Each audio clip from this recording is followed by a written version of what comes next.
ಎಲ್ಲರಿಗೂ ವೀರು ಕನ್ನಡ ಯೂಟ್ಯೂಬ್ ಚಾನೆಲ್ಗೆ ಆತ್ಮೀಯವಾದ ಸ್ವಾಗತ. ನಾನು ನಿಮ್ಮ ವೀರು ಕನ್ನಡ ಸರ್. ಇನ್ನೂ ಕೂಡ ನನ್ನ ಚಾನೆಲ್ ಅನ್ನ ಸಬ್ಸ್ಕ್ರೈಬ್ ಮಾಡ್ಕೊಂಡಿಲ್ಲ ಅಂತಂದ್ರೆ ಸಬ್ಸ್ಕ್ರೈಬ್ ಮಾಡ್ಕೊಳ್ಳಿ. ಹಾಗೆ ನಿಮ್ ಸ್ನೇಹಿತರಿಗೂ ಕೂಡ ತಿಳಿಸಿ ಅಂತ ಹೇಳ್ತಾ, ಇವತ್ತಿನ ತರಗತಿಯಲ್ಲಿ ನಾನು BCU ವಿದ್ಯಾರ್ಥಿಗಳಿಗಾಗಿ 4ನೇ ಸೆಮಿಸ್ಟರ್ BBA ವಿದ್ಯಾರ್ಥಿಗಳಿಗಾಗಿ ಇಲ್ಲಿ ರತ್ನಾಕರ ವರ್ಣಿಯೇ ಅವರು ಬರೆದಿರ್ತಕ್ಕಂತಹ ಇಲ್ಲಿ ಭರತೇಶ ವೈಭವದ ಆಯ್ದ ಭಾಗವಾಗಿರ್ತಕ್ಕಂತಹ ಕಿರುವೆರಳ ಸಟೆ ಅನ್ನುವಂತಹ ಈ ಒಂದು ಕಾವ್ಯ ಭಾಗದ ಬಗ್ಗೆ ಇವತ್ತಿನ ತರಗತಿಯಲ್ಲಿ ನಾನು ನಿಮಗೆ ತಿಳಿಸ್ಕೊಡ್ತಾ ಇದ್ದೇನೆ. ಅದಕ್ಕಿಂತ ಮುಂಚೆ ಈ ಪದ್ಯದ ಹಿನ್ನೆಲೆಯನ್ನ ನಾವು ಗಮನಿಸ್ತಾ ಹೋಗೋಣ. ನೋಡಿ, ರತ್ನಾಕರ ವರ್ಣಿಯ ಭರತೇಶ ಅಂತಕ್ಕಂಥ ಇಲ್ಲಿ ಭರತೇಶನ ಆಯುಧಾಗಾರದಲ್ಲಿ ಒಂದು ಚಕ್ರರತ್ನ ಹುಟ್ಟುತ್ತದೆ. ಅದರಿಂದ ಭರತೇಶ ತನ್ನ ಚಕ್ರರತ್ನ ಹೋದ ಕಡೆಯಲ್ಲೆಲ್ಲ ಆ ಚಕ್ರರತ್ನದ ಸಹಾಯದಿಂದ ಎಲ್ಲಾ ರಾಜ್ಯಗಳನ್ನ ಗೆದ್ದು ಇಡೀ ಭೂಮಂಡಲದಲ್ಲಿ ಯುದ್ಧವನ್ನ ಮಾಡುತ್ತಾ ಬರ್ತಾ ಇರ್ತಾನೆ.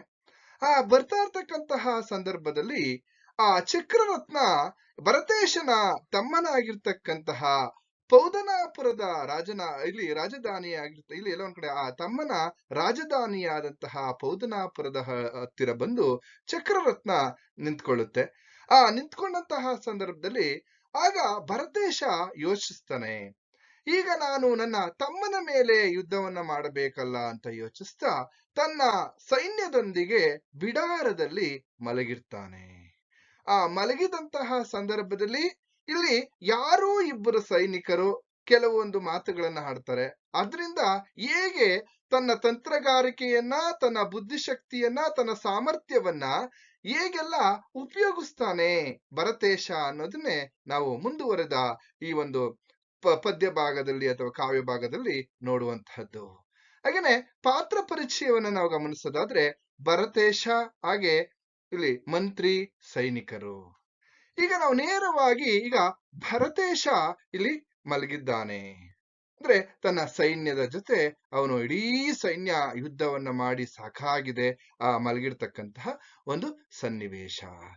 ನೋಡಿ, ಭರತೇಶ ಸಜ್ಜೆ ಮನೆಯೊಳ ಹೊರಗಿ ಅಂದಿನ ಇರುಳ 3ನೇ ಜಾವದಳು ಪರಮಾತ್ಮ ಯೋಗದೊಳಿದ್ದ ಅಷ್ಟರೊಳು ಒಂದು ಸರಸಾರ್ಥ ಹುಟ್ಟಿತೆಂಬೆ ಅನ್ನುವಂತಹ ಒಂದು ಪದ್ಯವನ್ನ ನಾವು ಗಮನಿಸಿದಂತ ಸಂದರ್ಭದಲ್ಲಿ ಇಲ್ಲಿ ಭರತೇಶನ್ ಏನ್ ಮಾಡಿದನಪ್ಪ ಅಂದ್ರೆ ತನ್ನ ಬಿಡಾರದಲ್ಲಿ ಮಲಗಿರ್ಬೇಕಾದ್ರೆ ಆ ಹೊತ್ತಿನಲ್ಲಿ ಸುಮಾರು ರಾತ್ರಿ 3 ಗಂಟೆ, ಆಗ 1 ಜಾವ 2 ಜಾವ ಅಂತ 1 ಗಂಟೆ 2 ಗಂಟೆ ಅಂತ ಈಗ ಜಾವದ ಮುಖಾಂತರ ಅವ್ರು ಏನ್ ಮಾಡ್ತಾ ಇರಪ್ಪ ಅಂದ್ರೆ ಸಮಯವನ್ನ ಲೆಕ್ಕ ಹಾಕ್ತಾ ಇದ್ರು. 3 ಗಂಟೆ ಸಮಯ ಅಂದ್ರೆ 3ನೇ ಜಾವದಲ್ಲಿ ಪರಮಾತ್ಮ ಯೋಗದಲ್ಲಿ ಅಂದ್ರೆ ಪರಮಾತ್ಮ ಯೋಗ ನಿದ್ರೆಯಲ್ಲಿ ಮಲಗಿದ್ದಾನೆ. ಯಾರು? ಭರತೇಶ. ಆ ಯೋಗ ನಿದ್ರೆಯಲ್ಲಿ ಮಲಗಿರ್ತಕ್ಕಂತಹ ಸಂದರ್ಭದಲ್ಲಿ ಈಗ ಯಾವ ರೀತಿ ಮಲಗಿದಾನಪ್ಪ ಅಂತಂದ್ರೆ ಅವನು ಒಂದು ಕಡೆ ಸಂಪೂರ್ಣವಾಗಿ ನಿದ್ದೆನೂ ಮಾಡ್ತಾ ಇಲ್ಲ, ಇನ್ನೊಂದ್ ಕಡೆ ಏನಪ್ಪಾ ಅಂತಂದ್ರೆ ಅವನು ಸಂಪೂರ್ಣವಾಗಿ ಎಚ್ಚರವೂ ಇಲ್ಲ. ಆ ರೀತಿಯಲ್ಲಿ ಮಲಗಿರ್ತಕ್ಕಂತಹ ಒಂದು ಸ್ಥಿತಿಯಲ್ಲಿ ಮಲಗಿದ್ದಾನೆ ಇಲ್ಲಿ ಭರತೇಶ. ಆ ಸಂದರ್ಭದಲ್ಲಿ ಆ ರೀತಿ ಮಲಗಿರ್ತಕ್ಕಂತಹ ಸಂದರ್ಭದಲ್ಲಿ ಒಂದು ತಮಾಷೆಯ ಒಂದು ಪ್ರಸಂಗ ಹುಟ್ಟಿತು. ಯಾವುದೋ ಒಂದು ವಿನೋದದ ಒಂದು ಪ್ರಸಂಗ ಹುಟ್ಟಿತು ಅಂತಕ್ಕಂಥ ವಿಚಾರ. ಸರಿ, ಅದಾದ್ಮೇಲೆ ಹೇಗಿದೆ ಇಡೀ ಆ ಬಿಡಾರದ ಸೈನ್ಯ ಯಾವ ರೀತಿ ನಿಶಬ್ದತೆಯಿಂದ ಇರ್ತಪ್ಪ ಅಂದ್ರೆ ಮರ ನಲುಗದ ಮಾತು ಗುಟ್ಟದ ಹೊತ್ತದು ಅಂತಕ್ಕಂಥದ್ದು. ನೋಡಿ, ಯಾವುದು ಮರಗಳಾಗಿರ್ಬೋದು, ಸಮುದ್ರದ ಯಾವ ರೀತಿ ಇದೆ ನಿಶಬ್ದವಾಗಿ ಅಂತಂದ್ರೆ ಇಲ್ಲಿ ಈ ಕಡೆ ಭರತೇಶನ ಸೈನ್ಯವು ಬಿಡಾರದಲ್ಲಿ ಸಮುದ್ರದಲ್ಲಿ ಅಲೆಗಳು ಹೇಗೆ ನಿಶಬ್ದವಾಗಿರುತ್ತವೋ ಅಥವಾ ಇಡೀ ಆ ಬಿಡಾರ ಬಿಟ್ಟಿರ್ತಕ್ಕಂತಹ ಸ್ಥಳ ಇಡೀ ಆ ಪರಿಸರ ನಿಶಬ್ದತೆಯಿಂದ ಕೂಡಿದೆ ಅಂತಕ್ಕಂಥದನ್ನ ನಾವು ಗಮನಿಸ್ತಾ ಹೋಗ್ಬೋದು. ಆ ಸಮಯದಲ್ಲಿ ಇಬ್ಬರು ಸೈನಿಕರು ಭರತೇಶನ ಬಗೆಗೆ ಮಾತನಾಡ್ಕೊಳ್ತಾ ಇದ್ದಾರೆ. ಇಬ್ಬರು ಸೈನಿಕರು ಏನ್ ಮಾಡಿದಾರಪ್ಪ ಅಂದ್ರೆ ಭರತೇಶನ ಬಗ್ಗೆ ಮಾತಾಡ್ಕೊಳ್ತಾ ಇದ್ದಾರೆ, ತನ್ನ ರಾಜನ ಬಗ್ಗೆ ಮಾತಾಡ್ಕೊಳ್ತಾ ಇದ್ದಾರೆ. ಹೇಗೆಂದ್ರೆ ಹನಿಗೂಡಿ ಹಳ್ಳ ನಾರುಗೂಡಿ ಹಗ್ಗ ಹೀಗೆ ಮಾತಾಡ್ಕೊಳ್ತಾ ಆ ಇಬ್ಬರು ಸೈನಿಕರು ಭರತೇಶನ ಬಗ್ಗೆ ಹನಿ ಹನಿ ಕೂಡಿದರೆ ಹಳ್ಳ. ಹಾಗೇನೆ ನಾರು ನಾರು ಸೇರಿದರೆ ಅಂದ್ರೆ ಕೂಡಿದರೆ ಹಗ್ಗವಾಗುವಂತೆ ಸೈನಿಕರು ಇದ್ರೆ ಇವನು ಒಬ್ಬ ರಾಜ ಅಂತ ಮಾತಾಡ್ಕೊಳ್ತಾ ಇದ್ದಾರೆ ಭರತೇಶನ ಬಗ್ಗೆ. ಇಬ್ಬರು ಸೈನಿಕರು.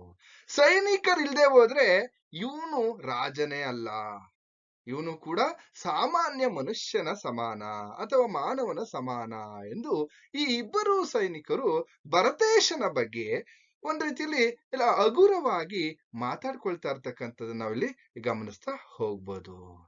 ಹೀಗೆ ಈ ಇಬ್ಬರು ಸೈನಿಕರು ಮಾತಾಡ್ಕೊಳ್ತಾ ಇರ್ತಕ್ಕಂಥ ವಿಚಾರ ಹಾಗಾದ್ರೆ ಈ ಇಬ್ಬರು ಸೈನಿಕರು ಯಾರಪ್ಪ ಅಂತಂದ್ರೆ ಭರತೇಶನ ಬಗ್ಗೆ ಮಾತನಾಡ್ಕೊಳ್ತಾ ಇದ್ರಲ್ಲ ಈ ಇಬ್ಬರು ಸೈನಿಕರು, ಇವರಿಬ್ರು ಕೂಡ ಸಂಬಂಧದಲ್ಲಿ ಭಾವ ಮತ್ತೆ ಬಾಮೈದರು. ಆ ಭಾವ ಮತ್ತೆ ಬಾಮೈದರು ಇವರು ಎಲ್ಲ ಒಂದ್ ಕಡೆ ಇಲ್ಲಿ ಕೆಚೇರರ ಅಥವಾ ಎಲ್ಲ ಒಂದ್ ಕಡೆ ಕೆಚೇರರು ಅಂತನೂ ಕೂಡ ಅಂದ್ರೆ ಕೆಟ್ಟ ವ್ಯಕ್ತಿಗಳು ಅನ್ನೋ ಅರ್ಥದಲ್ಲಿ ಅಲ್ಲಿ ಹೇಳ್ತಾ ಇದ್ದಾರೆ, ಮಾತನಾಡ್ಕೊಳ್ತಾ ಇದ್ದಾರೆ. ಒಂದ್ ರೀತಿಯಲ್ಲಿ ಆ ಮಾತನಾಡ್ಕೊಳ್ತಾ ಇರ್ತಕ್ಕಂಥ ಸಂದರ್ಭದಲ್ಲಿ ಈ ಮಾತುಗಳು ಈ ಇಬ್ಬರೂ ಸೈನಿಕರು ಏನ್ ಮಾತಾಡ್ಕೊಳ್ತಾ ಇದ್ರು ಭರತೇಶನ ಬಗ್ಗೆ, ಈ ಮಾತುಗಳು ಯೋಗ ನಿದ್ರೆಯಲ್ಲಿ ನಿದ್ರೆ ಮಾಡ್ತಾ ಇರ್ತಕ್ಕಂತಹ ಭರತೇಶನಿಗೆ ಕೇಳಿಸಿದವು. ಇವ್ರು ಮಾತಾಡ್ತಾ ಇರ್ತಕ್ಕಂಥ ಮಾತುಗಳು ಯೋಗ ನಿದ್ದೆಯಲ್ಲಿ ಇರ್ತಕ್ಕಂತಹ ಭರತೇಶನ್ ಕೇಳಿಸುತ್ತೆ. ಆಗ ಭರತೇಶನು ತನ್ನ ಬುದ್ಧಿಶಕ್ತಿಯನ್ನ ಇಲ್ಲಿ ನನ್ನ ಬಗ್ಗೆ ಏನಪ್ಪಾ ಅಂತಂದ್ರೆ ತನ್ನ ಬುದ್ಧಿಶಕ್ತಿಯಿಂದ ಭರತೇಶ ಯೋಚನೆ ಮಾಡ್ತಾನೆ ಅಥವಾ ಒಂದು ಯುದ್ಧದ ತಂತ್ರದಿಂದ ಅವನು ಯೋಚನೆಯನ್ನ ಮಾಡ್ತಾನೆ. ಹೇಗೆ ಅಂತಂದ್ರೆ ಸಾಮಾನ್ಯ ಸೈನಿಕರು ನನ್ನ ಬಗ್ಗೆ ಈ ರೀತಿ ಹೀನಾಯವಾಗಿ ಮಾತಾಡ್ಕೊಳ್ತಾ ಇದಾರಲ್ಲ, ನಾನು ಏನಾದ್ರೂ ಮಾಡಿ ನನ್ನ ಸಾಮರ್ಥ್ಯವನ್ನ ತೋರಿಸ್ಬೇಕು ಇವ್ರಿಗೆ ಅಂತ ಯೋಚನೆ ಮಾಡ್ತಾನೆ ಭರತೇಶ. ಹೀಗೆ ಯೋಚನೆ ಮಾಡಿ ಭರತೇಶ ತನ್ನ ಪರಾಕ್ರಮವನ್ನ ತೋರಿಸ್ಬೇಕು ಅಂತ ಹೇಳಿ ಮಾರನೆಯ ದಿನ ಬೆಳಿಗ್ಗೆ ರಾಜಸಭೆಯನ್ನ ಕರಿತಾನೆ. ತನ್ನ ಒಡ್ಡೋಲಗದಲ್ಲಿ ರಾಜರ ಸಭೆಯನ್ನ ಕರಿತಾನೆ. ಆ ಸಭೆಯಲ್ಲಿ ಎಲ್ಲರೂ ಸೇರ್ತಾರೆ. ಆ ಸೇರಿದಂತ ಸಂದರ್ಭದಲ್ಲಿ ಹಾಗೆ ಏನೋ ಒಂದು ಚಿಂತಾಮಗ್ನನಾಗಿರುವಂತೆ ಒಂದು ಸುಳ್ಳಿನ ನಾಟಕವನ್ನ ಮಾಡ್ತಾನೆ ಭರತೇಶ. ಆ ಮಾಡಿದಂತಹ ಸಂದರ್ಭದಲ್ಲಿ ಅದು ಯಾವ ರೀತಿ ಅಂತ ಅಂದ್ರೆ ಅವನು ಯಾವ ರೀತಿ ಒಂದು ಸುಳ್ಳಿನ ನಾಟಕವನ್ನ ಮಾಡ್ತಾನೆ ಅಂದ್ರೆ ಮುಖವೆಲ್ಲ ಸಪ್ಪಗೆ ಮಾಡ್ಕೊಂಡು ಹಾಗೇನೆ ನೋವಿನಂತೆ ಯಾವುದೋ ಒಂದು ಚಿಂತೆಯಲ್ಲಿ ಇಡೀ ಅವನ ಮನಸ್ಸಿಗೆ ಏನೋ ನೋವಾಗಿರೋ ರೀತಿಯಲ್ಲಿ ಅವನೇನ್ ಮಾಡ್ತಾ ಇದ್ದಾನೆ, ಚಿಂತೆಯನ್ನ ಮಾಡ್ತಾ ಮಲಗಿರ್ತಾನೆ. ಆ ಮಲಗಿರ್ತಕ್ಕಂತಹ ಸಂದರ್ಭದಲ್ಲಿ ಆ ಯೋಚನೆ ಮಾಡ್ತಾ ಇರ್ತಕ್ಕಂತಹ ಸ್ಥಿತಿಯಲ್ಲಿದ್ದಂತಹ ಭರತೇಶನನ್ನ ನೋಡಿದಂತಹ ಈ ಭರತೇಶನ ಮಂತ್ರಿ ಭರತೇಶನನ್ನ ಪ್ರಶ್ನೆ ಮಾಡ್ತಾನೆ. ಏನು, ಯಾಕೆ ನಮ್ಮ ರಾಜ ಈ ರೀತಿ ಚಿಂತಿಸ್ತಾ ಇದಾರಲ್ಲ, ಈ ಗಾಢವಾದಂತಹ ಚಿಂತೆಯಲ್ಲಿರೋದಕ್ಕೆ ಕಾರಣ ಏನು ಅನ್ನುವಂತಹ ಕಾರಣವನ್ನ ಕೇಳ್ತಾನೆ ಇಲ್ಲಿ ಭರತೇಶನ ಮಂತ್ರಿ. ಆ ಕೇಳ್ದಂತ ಸಂದರ್ಭದಲ್ಲಿ ಆಗ ಭರತೇಶ ಮಂತ್ರಿಗೆ ಹೇಳ್ತಾನೆ, ತನ್ನ ತಂತ್ರಗಾರಿಕೆಯಿಂದ ಭರತೇಶ ಏನ್ ಮಾಡ್ತಾನೆ ಅಂದ್ರೆ ಆ ತಂತ್ರಗಾರಿಕೆಯನ್ನು ಯಾವ ರೀತಿ ಪ್ರದರ್ಶನ ಮಾಡ್ತಾನಪ್ಪ ಅಂದ್ರೆ, ಮಂತ್ರಿ ಯಾಕೋ ನನ್ನ ಬಲಗೈಯ ಕಿರುಬೆರಳಿನ ನರ ಹಿಡಿದು ಬೆರಳು ಡೊಂಕಾಗಿದೆ ನೋಡು ಅಂತ ಆ ಕಿರುಬೆರಳಿನ ಒಂದು ಈ ಡೊಂಕಾಗಿರ್ತಕ್ಕಂಥ ವಿಚಾರವನ್ನ ನೋಡಪ್ಪ, ನನ್ನ ಬೆರಳು ಯಾಕೋ ನರ ಹಿಡಿದು ಕಿರುಬೆರಳು ಈ ಬಲಗೈ ಕಿರುಬೆರಳು ಡೊಂಕ ಆಗ್ಬಿಟ್ಟಿದೆ, ಅದಕ್ಕೆ ನನಗೆಲ್ಲೋ ಒಂದ್ ಕಡೆ ಚಿಂತೆ ಆಗಿದೆ, ಏನ್ ಈ ಬೆರಳಿಗೆ ಈ ರೀತಿ ಆಗೋಯ್ತಲ್ಲ ಅಂತ ಹೇಳಿ. ಆಗ ಭರತೇಶ ಮಂತ್ರಿಗೆ ಒಂದ್ ಕಡೆ ಹೌದಾ ಅಂತ ಹೇಳಿ ಆ ಮಂತ್ರಿ ಏನ್ ಮಾಡ್ತಾನೆ, ಅದಕ್ಕೋಸ್ಕರ ಚಿಂತೆ ಮಾಡ್ತಾ ಇದ್ದೀನಿ ಅಂತ ಹೇಳಿದಾಗ ಮಂತ್ರಿ ಏನ್ ಮಾಡ್ದ, ಸುಮಾರು ಇಲ್ಲಿ 360 ಮಂದಿ ವೈದ್ಯರನ್ನ ಇಲ್ಲಿ ಕರೆಸ್ತಾನೆ. ನೋಡಿ, ಯಾಕೆಂದ್ರೆ ಭರತೇಶನ ವೈಭವ ಅಂತಕ್ಕಂಥದ್ದು ನಾವಿಲ್ಲಿ ಗಮನಿಸಿದಾಗ ರತ್ನಾಕರ ವರ್ಣೆಯ ಇಲ್ಲಿ ವೈಭವ ಪೂರಿತವಾಗಿ ಇರುತ್ತೆ. ಹಾಗಾಗಿ ಸುಮಾರು 360 ಮಂದಿ ವೈದ್ಯರು ಬಂದು ಭರತೇಶನ ಆ ಬೆರಳನ್ನ ಪರೀಕ್ಷೆ ಮಾಡ್ತಾರೆ, ಪರಿಶೀಲಿಸ್ತಾರೆ. ಯಾರ ಕೈಯಿಂದನೋ ಆ ಬೆರಳನ್ನ ಇಲ್ಲಿ ನೆಟ್ಟಿಗೆ ಮಾಡೋದಕ್ಕೆ ಸಾಧ್ಯನೇ ಆಗಲ್ಲ. ಸರಿ, 360 ವೈದ್ಯರು ಬಂದ್ರು, ಅವ್ರ ಕೈಲೂ ಕೂಡ ಆಗ್ಲಿಲ್ಲ. ಕೊನೆಗೆ ಮಂತ್ರಿ ಏನ್ ಮಾಡ್ದ, ಅಲ್ಲಿದ್ದಂತಹ ಜಟ್ಟಿಗಳು ಬಂದ್ರು, ಆ ಬೆರಳಿನ ಇಲ್ಲಿ ನಟ್ಕೆಯನ್ನು ತೆಗೆದು ಆ ನಟ್ಕೆಯಿಂದ ಸರಿ ಮಾಡ್ಬೋದನೋ, ಅದನ್ನ ನೀವ್ಬೋದನೋ ಅಂತ ಹೇಳಿ ಪ್ರಯತ್ನ ಮಾಡ್ತಾರೆ. ಆದ್ರೂ ಕೂಡ ಸರಿ ಆಗ್ಲಿಲ್ಲ. ಸರಿ, ಏನ್ ಮಾಡೋದು, ಆದ್ರೂ ಈ ಜಟ್ಟಿಗಳಿಂದಲೂ ಕೂಡ ಆಗ್ಲಿಲ್ಲ. ಕೊನೆಗೆ ಮಂತ್ರಿ ಯೋಚಿಸ್ತಾನೆ, ಯೋಚಿಸಿ ಏನ್ ಮಾಡ್ದ, ಆಗ ಭರತೇಶ ಮಂತ್ರಿಗೆ ಹೇಳ್ತಾನೆ, ನೋಡಪ್ಪ ಮಂತ್ರಿ, ನೀನು ಒಂದು ಬಂಗಾರದ ದೊಡ್ಡ ಸರಪಳಿಯನ್ನ ತಂದು ಅದರಿಂದ ಎಳೆಸಿದರೆ ನನ್ನ ಈ ಕಿರುಬೆರಳು, ನನ್ನ ಈ ಬಲಗೈನ ಕಿರುಬೆರಳು ಸರಿ ಹೋಗ್ಬೋದೇನೋ ಅನ್ನುವಂತಹ ಮಾತನ್ನ ಭರತೇಶ ತನ್ನ ಮಂತ್ರಿಗೆ ಹೇಳ್ತಕ್ಕಂಥದ್ದು. ಆ ಹೇಳ್ದಂತ ಸಂದರ್ಭದಲ್ಲಿ ಮಂತ್ರಿ ಏನ್ ಮಾಡ್ತಾನಪ್ಪ ಅಂದ್ರೆ, ಅಲ್ಲಿ ವಿಶ್ವಕರ್ಮನಿಂದ, ಭರತೇಶ ಹೇಳಿದ ತಕ್ಷಣನೇ ವಿಶ್ವಕರ್ಮನಿಂದ ಒಂದು ದೊಡ್ಡ ಚಿನ್ನದ ಸರಪಳಿಯನ್ನ ಮಾಡಿಸಿ, ಆ ಚಿನ್ನದ ಸರಪಳಿಯ ಕೊನೆಯನ್ನ ಅಂದ್ರೆ ತುದಿಯನ್ನ ಆ ಭರತೇಶನ ಬಲಗೈಯ ಕಿರುಬೆರಳಿಗೆ ಹಾಕಿ ಜಟ್ಟಿಗಳಿಂದ, ಆನೆಗಳಿಂದ, ಬಿಡಾರಲಿದ್ದಂತಹ ಸೈನಿಕರಿಂದ ಎಳಿಸ್ತಾನೆ. ಏನು ಆನೆಗಳು, ರಥಗಳು, ಕುದುರೆಗಳು, ಇಲ್ಲಿ ಸೈನಿಕರು, ಜಟ್ಟಿಗಳು ಎಲ್ಲರೂ ಕೂಡ ಎಳಿತಾ ಇದ್ದಾರೆ. ಆ ಎಳಿತಾ ಇರ್ತಕ್ಕಂತಹ ಸಂದರ್ಭದಲ್ಲಿ ಭರತೇಶ ಏನ್ ಮಾಡ್ತಾನೆ ಅಂದ್ರೆ, ತನ್ನ ಕಿರುಬೆರಳಿನಿಂದ ಒಂದ್ಸಾರಿ ಮತ್ತೆ ಆ ಕಿರುಬೆರಳಿನಿಂದ ಎಳಿತಾನೆ. ಆಗ ಎಲ್ಲಾ ಅಲ್ಲಿರ್ತಕ್ಕಂಥ ಆನೆ, ರಥ, ಹಾಗೆ ಇಲ್ಲಿ ಸೈನಿಕರು, ಜಟ್ಟಿಗಳು ಎಲ್ಲರೂ ಕೂಡ ಬಿದ್ದೋಗ್ತಾರೆ. ಆ ಬಿದ್ದಂತಹ ವಿಚಾರವನ್ನ, ಆ ಒಂದು ದೃಶ್ಯವನ್ನ ನೋಡಿದಂತಹ ಅಲ್ಲಿ ನಡೆದಿರ್ತಕ್ಕಂತಹ ಎಲ್ಲರೂ, ಅಲ್ಲೇ ನಮ್ ರಾಜನಿಗೆ ಎಂತಹ ಶಕ್ತಿ ಇದೆ, ಕಿರು ಬೆರಳಿನಲ್ಲಿಯೇ ಇಷ್ಟು ಶಕ್ತಿ ಸಾಮರ್ಥ್ಯ ಇದೆ ಅಂತ ಅಂದ್ರೆ, ಇಡೀ ಅವನ ದೇಹದಲ್ಲಿ, ಅವನ ತನುವಿನಲ್ಲಿ ಇನ್ನೆಷ್ಟು ಶಕ್ತಿ ಇರ್ಬೋದಪ್ಪ ಅಂತ ಎಲ್ರು ಕೂಡ ಇಲ್ಲಿ ಎಲ್ಲ ಒಂದ್ ಕಡೆ ಬಾಯಿ ಮೇಲೆ ಕೈ ಇಟ್ಕೊಂಡ್ಬಿಡ್ತಾರೆ. ಏನು ಈ ತರ ಅಂತ ಅಂದ್ರೆ ಆಶ್ಚರ್ಯ ಮತ್ತೆ ಭಯ ಎಲ್ಲರೂ ಕೂಡ ಆಗುತ್ತೆ ಆ ಸಂದರ್ಭದಲ್ಲಿ ನೆರೆದಿರ್ತಕ್ಕಂಥ ಜನರಿಗೆ, ಸೈನಿಕರಿಗೆ, ಎಲ್ರಿಗೂ. ಆಗ ಭರತೇಶನ ಬಗ್ಗೆ ಮಾತನಾಡ್ಕೊಳ್ತಾ ಇದ್ರಲ್ಲ ಈ ಇಬ್ಬರು ಸೈನಿಕರು, ಆ ಸೈನಿಕರಿಗೆ ಭರತೇಶನ ಶಕ್ತಿ ಸಾಮರ್ಥ್ಯವನ್ನ ತಿಳಿದು, ಓಹೋಹೋ, ನಮ್ಮ ರಾಜ ಇದ್ದಾನಲ್ಲ, ಇವನೇನ್ ಸಾಮಾನ್ಯ ರಾಜನಲ್ಲ, ಬೆಟ್ಟಗಳನ್ನೇ ಅಣ್ಣೆ ಕಲ್ಲಾಡುವಂತ ಆಡಿಸಬಲ್ಲಂತವನು. ಅಣ್ಣೆ ಕಲ್ಲಾಡ್ತಿದ್ರು ಹಳ್ಳಿ ಕಡೆ ಹಿಂದೆ, ಹಾಗೆ ಅಣ್ಣೆ ಕಲ್ಲಾಡುವಂತಹ ಆಡಿಸಬಲ್ಲಂತಹ ಸಾಮರ್ಥ್ಯ ಇರ್ತಕ್ಕಂತಹ ವ್ಯಕ್ತಿ ಇವನು.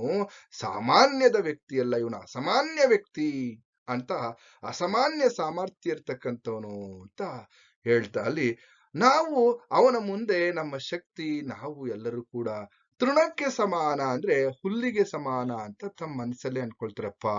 ಈ ರಾಜನ ಬಗ್ಗೆ ಗೊತ್ತಿಲ್ದಲ್ಲ ನಾವ್ ಏನೇನೋ ಮಾತಾಡ್ಬಿಟ್ಟು ಅಂತ ಹೇಳಿ ಇಬ್ಬರು ಈ ಸೈನಿಕರಿಗೆ ಭಯ ಆಗೋದಕ್ಕೆ ಪ್ರಾರಂಭ ಆಗುತ್ತೆ. ಆ ನಂತರ ಸರಿ ಅದಾದ್ಮೇಲೆ ಕೊನೆಗೆ ಈ ಸರಪಳಿಯಿಂದ ಕೊನೆಗೆ ಯಾವ ರೀತಿ ಆ ಬೆರಳು ಮತ್ತೆ ಇಲ್ಲಿ ಸರಿಯಾಗಿ ಸ್ಟ್ರೈಟ್ ಆಗಿ ನಿಂತ್ಕೊಳ್ಳುತ್ತೆ ನೆಟ್ಟಿಗೆ ಅಂತಂದ್ರೆ, ಆಗ ಭರತೇಶ ಏನ್ ಮಾಡ್ತಾನೆ, ಮಂದಹಾಸದ ನಗುವನ್ನ, ಮುಗುಳ್ನಗುತ್ತಾ ಅಂತ ಹೇಳ್ತೀವಿ, ಆ ಮಂದಹಾಸದ ನಗುವನ್ನ ಬೀರುತ್ತಾ ತನ್ನ ಎಡಗೈಯಿಂದ ಕಿರುಬೆರಳನ್ನ ಹೊತ್ತಿ, ತನ್ನ ಎಡಗೈಯಿಂದ ಕಿರುಬೆರಳನ್ನ ಹೊತ್ತಿ ಗುರು ಹಂಸನಾಥಾಯ ಸ್ವಾಹ ಎಂದು ಮಂತ್ರವನ್ನ ಹೇಳಿ, ಶ್ಲೋಕವನ್ನ ಹೇಳಿ ಏನ್ ಮಾಡ್ತಾನೆ ಅಂತಾರೆ ನೆನ್ಪಿಟ್ಕೊಳ್ಳಿ, ಗುರು ಹಂಸನಾಥಾಯ ಸ್ವಾಹ ಅಂತ ಹೇಳ್ತಾನೆ. ಆಗ ಭರತೇಶನ ಬೆರಳು ಇಲ್ಲಿ ನೆಟ್ಟಗಾಗುತ್ತೆ. ನಂತರ ಭರತೇಶ ಹೇಳ್ತಾನೆ, ಮಂತ್ರಿ, ನನಗೆ ಈ ಕಿರುಬೆರಳು ಚೆನ್ನಾಗೇ ಇತ್ತು, ಆದ್ರೆ ಆ ದಿನ ರಾತ್ರಿ ಇಬ್ಬರು ಸೈನಿಕರು ನನ್ನ ಬಗ್ಗೆ ಹಗುರವಾಗಿ ಮಾತಾಡ್ತಿದ್ರು, ಆದ್ರಿಂದ ನಾನು ಹೀಗೆ ಮಾಡ್ದೆ ಅಂತ ಭರತೇಶ ಹೇಳ್ತಾನೆ. ಹೇಳ್ದಂತ ಸಂದರ್ಭದಲ್ಲಿ ಭರತೇಶನ ಮುಂದೆ ನಿಂತಿರ್ತಕ್ಕಂತಹ ಸೈನಿಕರು ತರತರನೆ ಗಡಗಡನೆ ನಡುಗಿ ತಮ್ಮ ತಪ್ಪಿನ ಅರಿವಾಗಿ ಭರತೇಶನ ಕಾಲಿಗೆ ಬೀಳ್ತಾರೆ, ತಮ್ಮ ತಪ್ಪನ್ನ ಒಪ್ಕೊಳ್ತಾರೆ. ನಂತರ ರಾಜ ಏನ್ ಮಾಡ್ತಾನಪ್ಪ ಅಂದ್ರೆ, ಭರತೇಶ ಇಲ್ಲಿ ಎಲ್ಲ ಒಂದ್ ಕಡೆ ಸೈನಿಕರಿಗೆ ಬುದ್ಧಿಯನ್ನ ಹೇಳಿ, ನೋಡಿ ಈ ರೀತಿ ಮಾಡಬಾರ್ದು ಅಂತ ಅವ್ರ ಮನ ಪರಿವರ್ತನೆಯನ್ನ ಮಾಡಿ, ರಾಜನ ಬಗ್ಗೆ ನಿಮಗೆ ಗೌರವ ಇರಬೇಕು, ಈ ರೀತಿ ಮಾತಾಡಬಾರ್ದು ಅಂತ ಹೇಳಿ ತನ್ನ ಮಂತ್ರಿಯನ್ನ ಕರೆದು ಭರತೇಶನು ಈ ನೊಂದ ಸೈನಿಕರಿಗೆ, ಜಟ್ಟಿಗಳಿಗೆ ಚಿನ್ನದ ಸರಪಳಿಯನ್ನ ಕಡಿದು ತುಂಡು ತುಂಡು ಮಾಡಿ ಹಂಚಿಬಿಡು ಎಂದು ಭರತೇಶ ಚಕ್ರವರ್ತಿ ಮಂತ್ರಿಗೆ ಹೇಳ್ತಾನೆ. ಇದಿಷ್ಟು ಕಿರುಬೆರಳ ಸಟೆ ಅನ್ನುವಂತಹ ಪದ್ಯ ಭಾಗದ ಅಥವಾ ಕಾವ್ಯ ಭಾಗದ ಒಟ್ಟಾರೆ ಸಾರಾಂಶವಾಗಿದೆ ಅಂತ ಹೇಳ್ತಾ ಇಲ್ಲಿಗೆ ಈ ತರಗತಿಯನ್ನ ಮುಗಿಸ್ತಾ ಇದ್ದೀನಿ. ನಿಮ್ಗೆಲ್ರಿಗೂ ಕೂಡ ಶುಭವಾಗ್ಲಿ.